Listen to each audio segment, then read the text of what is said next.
काय तर मन श्रीमंत माणसापाशी पैसा गाडी बंगला सगळं असते पण त्याच्याकडे सुखाची झोप नसते मन. आणि गरीब माणूस एक टाइम कमवून 2 टाइम खाऊन सुखानं झोपते मन. का गांडीत घालून घ्यायचे सुखाची झोप.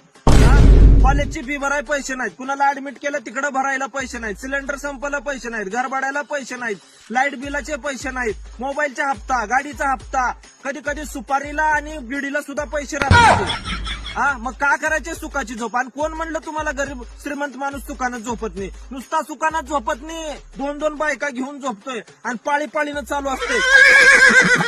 आणि तुम्हाला सुखाची झोप पाहिजे. बसमध्ये धक्के, ट्रेनमध्ये धक्के, टॅक्सीमध्ये धक्के, रस्त्यानं धक्के, धक्केच धक्के. एवढे धक्के खाल्ल्यावर सुखाची झोप लागते. कसं आहे, सुखाची झोप महत्वाची नाही, त्या झोपीपेक्षा सुख महत्वाचं आहे. आणि आजकाल ती पैशाशिवाय नाही.